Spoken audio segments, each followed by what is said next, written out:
Hey friends, so recently I had the opportunity to talk with SEO guru Nathan Gotch, and we talked about a lot of things in this hour and 10-minute conversation. But one of my favorite things that we discussed was the topic of mistakes. And this is what Nathan had to say. I love making mistakes. I really do. Because when I make mistakes, I just learn at such a rapid rate. It's a difference between trying to just learn everything up front and just learning like by action.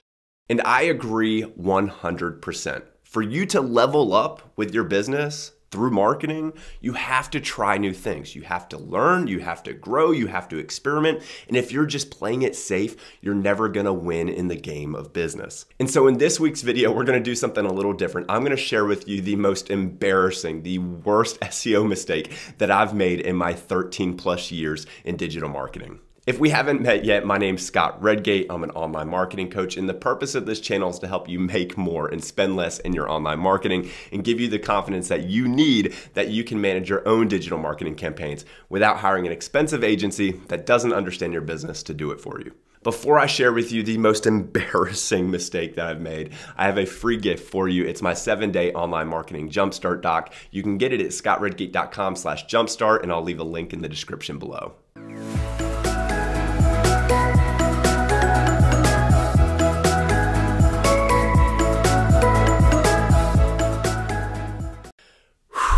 All right, so it's confession time. So as I said at the beginning of the video, I've been in digital marketing for well over a decade. And at the beginning of my career, I was actually on the agency side. And so I had the opportunity to work for one of the top digital marketing agencies in the country. I had the opportunity to work with dozens of really awesome businesses across a lot of different verticals. And I got to work in a company where the culture was absolutely amazing with really awesome and talented coworkers. But at the end of the day, I didn't have a lot of experience. And so in that first year that I was working for the company, one of the leaders of the organization was leaving. And so all of the clients that this individual had, they were going to be distributed to the other coworkers inside of the agency. And so I was actually able to inherit one of the company's biggest accounts. And it was a regional heating and air conditioning company. And this particular heating and air conditioning company was going through a lot of change, and they were doing a lot of stuff to bump up their marketing. So they were in the process of redesigning their website. They were doing a full PPC campaign audit and rework. They were doing a ton of SEO work. They were doing a lot of link building. They were doing anything and everything. So as I was inheriting this account, the website actually just finished with the redesign and it actually launched. And so while I was just meeting this new client and trying to establish a friendly relationship with them, they had a brand new website that had launched. And a few weeks after this website had launched, I was checking in on the account and noticed that traffic was really starting to decline. And so I started doing some work and trying to figure out what actually happened. You know, how could they have a relatively poor looking website, launch a brand new website that looked really good, and then all of the traffic that they had seen from Google organic search had started to decline. And luckily for me, the solution, it was actually really easy to find. So there's a file that every website has called a robots.txt file. And I won't get too technical with it, but essentially when search engines like Google or Bing are going to your website, this is one of the first things that they look at. It's a set of instructions that says to Google or Bing that, hey, you can crawl this section of my website, but don't crawl this section of my website. And so every website has this, and it's one of the first things that search engines look at. And so at that time, typically if a new website was being developed or redesigned, what developers and designers would do is they would actually block search engines from seeing that website that was still in progress. It was very common to do. But one key thing that you're going to want to do when you launch that new website is to make sure that you update that robots.txt file to reallow essentially Google and Bing and the other search engines to be able to crawl the website.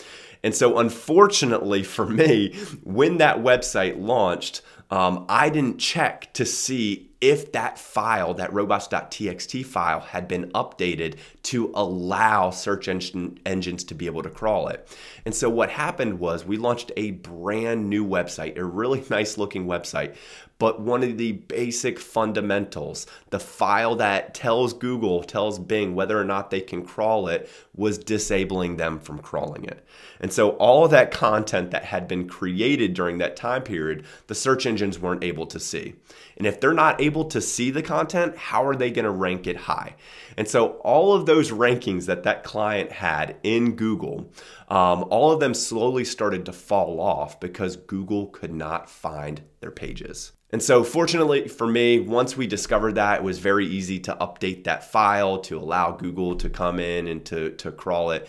But it was a great learning experience for me. You know, never forget the fundamentals, especially in digital marketing, because something that can seem so small could lead to such big results. So at the end of the day, it's a happy ending with this story, because soon after, about 1 month after we detected this, their ranking started to improve and actually get better than where they were before. But it was a rough month, especially with me taking on this brand new account and having to hold myself accountable for what had happened. But at the end of the day, the client continued on with us. We saw great results, and we were able to make up for that blunder. But I share this story with you just to tell you that you're going to make mistakes, especially early on in your career. But you have to be able to take those mistakes and then be able to learn and grow. And I can tell you this, if I'm ever in charge of a website redesign or helping to project manage that ever again, that's going to be one of the first things that I check. I'm never going to make that mistake again. I hope with me sharing this story, it's encouraging for you to understand that you're not alone. You're going to make mistakes.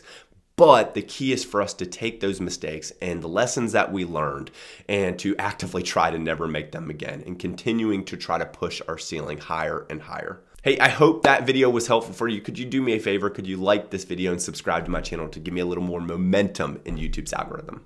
Take care.